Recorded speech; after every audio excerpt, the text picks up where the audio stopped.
hope this speech manifests inside of you. Good. Hold on, Travis. Give me 1 second before you start the time. All right, Travis, go ahead, start the time. Now, picture this, everyone. You just finished giving a great speech. Your heart rate is settling down. You're wiping the sweat off your palms, off your forehead. You're feeling good. You feel like, yes, I nailed this speech. And then someone walks up to you after the meeting and says the following: hey, Rashid, wonderful job with your speech today. Do you mind for a moment I give you some constructive criticism? Now, if you like me, if you hear those 2 words on constructive criticism, the first thing you be thinking of, like, red alert, like alarm bells go off. You get into defensive mode. It's activated. Because now your brain is thinking, brace yourself, incoming hit. Suddenly, you're not really listening to what the person is trying to tell you. You have your shield up, and now you're trying to defend your honor, your delivery, your dignity, and you're trying to protect your ego. To understand this reaction, let's look at both words separately. Then we'll put the 2 words together. First, let's look at the word construct. Like construction. Like to build up something is supposed to be very helpful, useful. Now, does that sound encouraging? Y'all nod your heads on Zoom. Thank you. Now, let's look at the other side of the coin. Criticism. I had to look this up by Webster's Dictionary. The definition is active disapproved of an act of disapproval, pointing out faults, passing judgment, even sometimes being put down. Now that sounds awful, right? Yeah. We all can agree on that. Now let's put the 2 words together, constructive criticism. Now that definition, in theory, is helpful feedback that points out one's flaws to help grow, fix mistakes, or do better next time. Now wait a minute. Now we just learned a minute ago, now you construct, you're building up, and pretty much criticizing, you're tearing down. Well, how can you do both at the same time? That's kind of like an oxymoron statement. That don't make no sense. Right? Nod your head, you agree that don't make no sense. Because in human psychology, the brain doesn't process those 2 words equally. When you hear the word constructive criticism, most of the time we don't think about the constructive part, we only think about the criticism part. Because no matter how much you want to help somebody, even with great intentions, you normally go to defensive mode. Because it's not just instinct, it's just a natural reaction. Now, why does it happen? If construction criticism is supposed to help us out, why does it feel like somebody's putting me down or slapping me in the face like I'm Will Smith? No, it's supposed to be a helpful thing.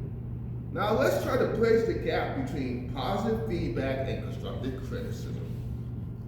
When you think of the term positive feedback, it's usually you're thinking of this: a pat on the back, well done, nice job, which is fine. But positive feedback is supposed to be more fundamental. It's telling the speaker, oh, this is doing good. Do more of it. It helps build confidence, it highlights your natural strengths, and it creates a safe psychological space. So when we feel secure as speakers, as Toastmasters, most of the time our defense mechanisms gets turned off and we lower our shields.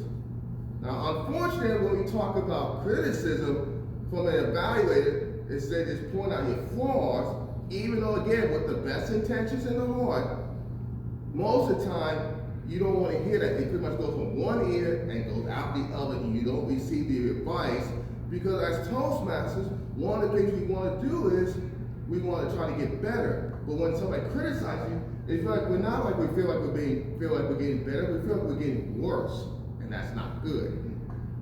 In Toastmasters, they call it the sandwich method. I call it the pie method. Start with the positives first, the I with the improvement, and then the E, the edify or encourage at the end. It's not just about structure, it's about intent and the language being used. So how do we fix this problem when you give it feedback and how the person, like a speaker like me, receives it? Let's first look at the evaluation. I'm not saying you, boy. I know you do great evaluation. We ain't going to watch you. Now, first, let's retire the word criticism. Let's just take that out of the vocabulary. Because as you know, words carry a lot of weight. In the Bible says, you speak life and death, but it's the power of the tongue. So you want to speak life into a person, or you want to kill the person. That's the choice. It's up to you. I would prefer to encourage, not to put down. Don't just focus on the flaws. Focus on unlocking potential. Now, I'm using hand gestures as an example. But instead of saying your hand gestures were too distracting, say next time, open up your hand gestures. It'll make your speech more powerful. Now, you all notice the difference in that? One points out a flaw, the other is for growth. Now, for me, the receiver, how should I receive the feedback? When someone offers you feedback, you recognize that spike of defensiveness as just is an automatic reflection. So just take a deep breath. And remember, when someone gives you evaluation, they're taking quality time to help you build your craft. My fellow Toastmasters, we come to Toastmasters so we want to become better. We don't step on the stage to be perfect, but none of us step on the stage wanting to feel like we're getting tear down either. So that's how we should feel when we get feedback. Feedback should never feel like we should be wearing armor. True constructive feedback isn't about exposing flaws. It's lighting a path for us to go forward and continue to our greatness. So next time you evaluate a fellow Toastmaster like me tonight, don't just point out my flaws. We'll do it in a nice way, of course. But show them how they can jump higher. So offer some wonderful feedback. Take a deep breath. I will lower my shield and let the growth come in so I can become a better person, so I can do the same for you. And then we all win. Thank you, Mr. Toastmaster.